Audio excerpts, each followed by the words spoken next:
what is the way that you take that to stay now focused and knowing that you maybe can do the impossible? I mean, overall, I think in sports, when it comes to competing, you always have to believe in yourself, and that's what we do too. Even before the playoffs, I think a lot of people didn't believe that we could be here, and we stay together as a team at any time. And obviously, like, it's not ideal, right? It's not where we wanted to be, but this is also like a great learning process for everybody involved. But overall, in sports, you keep competing no matter what, so you just approach it with the right way. Our backs against the wall, obviously, being down 3-0, but we still have to continue just playing hard and believing in ourselves. And we saw the support from the arena. I mean, it was great. Everyone was like locked in.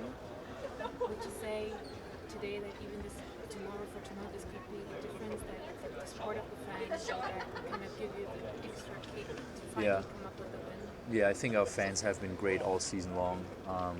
But obviously yesterday, especially when we had the early run at the beginning of the game, they were loud. And then when we made the comeback from 20 points, they always support us. They're always here for us. And obviously, we wanted to take advantage of the home court yesterday. So that's something we have to do tomorrow. Maxi, you know how much of a fight it's going to be to stay in this series. Is there a better group of guys you'd rather be in this fight with? No, I love everybody on this team, coaching staff, everybody around the Mavs organization. I've been here for a long time now, so I don't truly have a comparison to other teams, but I just know that it's hard to probably top like the character guys that we have here. For you with your shoulder, do you still see you in a situation that you're not taking as many shots as you normally know that you take? Do you still have like pain that is going on, or how do you feel with your shoulder? Yeah, obviously I still have pain. It's not just gone now, but you make the best out of it. How, so how do you spend the days in between the games? Well, we have practices. We analyze tape. We try to see what we have to do better, obviously, and then outside of that, just try to get my mind off a little bit, try to relax, and then come back, and focus back on the game. So maybe less pressure on you now that you guys lost 3 games. Is it easier to play after being down 3-0? I wouldn't necessarily say easier, but obviously, like when your back's against the wall, you can play a little bit more loose. You just go out there and fight. You have nothing to lose, but overall, I think the pressure remains the same at all times. You just want to win as a team, no matter what. It doesn't matter if it's 0-0, if they're up 1-0, whatever. But we just still got to continue focusing on what we have to do, and also when we watch tape, when we analyze what we did, learn from it, also for future purposes. So at this point, is it still about shooting percentages and statistics, or do different things come into play? Well, that's a result of how the game goes, right?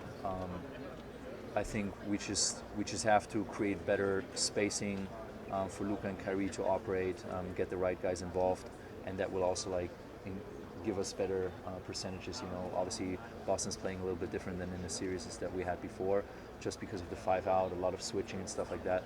But that's good for us to just analyze and keep improving at what we want to do. So we as media, obviously, we always talk about what's happening. We see defense, this, that. What do you guys talk about as a team?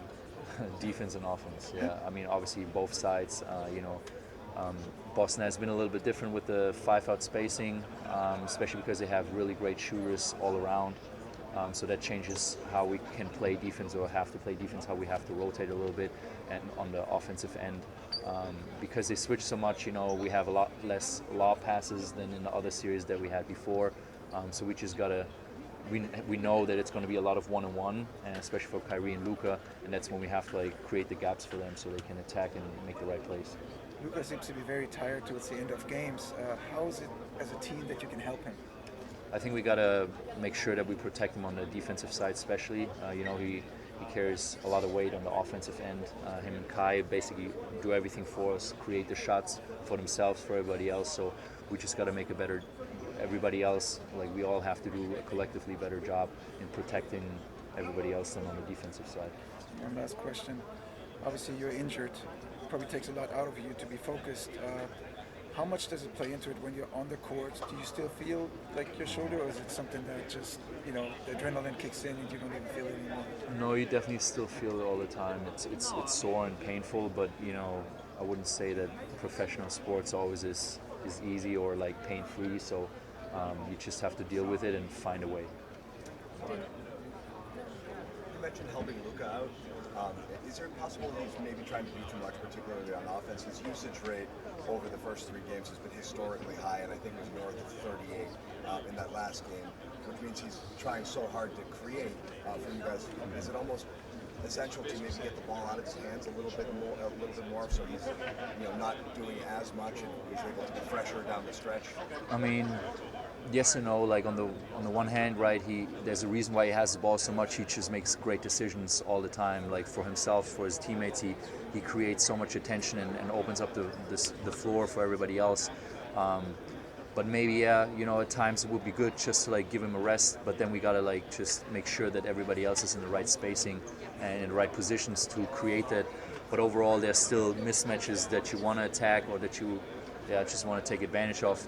I didn't see the numbers or can't tell you about the statistics. You just go by the flow of the game. But we also know that Luka fights through no matter what, so he's capable of doing that. So we're not shying back from him taking like a high usage rate. And last night there was some, from Luka, maybe from Jason as well. You're not happy with how the game played out with the officials. He fouls called late in that game. What can you do about that going forward in terms of keeping that out of your heads? Because I know that's a constant thing, and with Luka, he's kind of in on the refs a little bit, and I'm sure that takes its toll. What's the message to the team about how to handle that going forward? I mean, at the end of the day, first of all, everybody's human, so not everything is going to always go perfect, not for us as players, not for the referees, so we just got to stay away from that and focus on ourselves because, it could be a distraction for the team or for yourself, so if we just focus on ourselves and keep playing, then we're in a good spot. Sometimes, obviously, it's just a very emotional game, right? Like, emotions are high in such a game, especially when it's intense, and, so it's totally normal to like have arguments or maybe talks with the referees. So that's just a normal thing. But I think we should just overall as a team keep focusing on what we have to do better and find solutions on how we play. As teammates, can you get to Luka in that regard and say, hey, he's off these guys. Let's just play. Let's play. Yeah, and we all talk about this, right? But there's always like a fine line, and everybody has a different opinion about where that is. But Luka has been playing professional for a long time now. He's been very successful in his career, in his very young career. So he's been going through a lot with referees, with playing, with attention, all this stuff. So he knows how to handle his thing too. In der BWL spielt er gerade Alba Berlin gegen FC Bayern München und du hast ja bei FC Bayern München vor den Dallas Mavericks gespielt und wir führen gerade die Serie mit 3:1 mit dem ganzen Finals, alles was hier so drumherum passiert hat. Hast du trotzdem Zeit, ein bisschen was zu verfolgen oder schaust du dir das an? Live-Spiele ist zeitlich manchmal einfach schwer, weil es von der Zeitverschiebung her nicht passt. Aber natürlich, die Ergebnisse sehe ich alle. Habe natürlich auch mitbekommen, dass München 2:1 führt. Hoffe natürlich, dass München jetzt den Sack zumachen kann. Ja. Hast du schon Sommerpläne? Nee, keine Sommerpläne. Da warte ich noch. Ja. Ready, guys? Thank you, guys. Thank you, Maxi. Zwischen uns beiden ist alles okay, oder? Ja. Ich weiß, ich habe mit anderen Themen nichts mehr zu tun. Nee, Das ist mit uns beiden alles okay.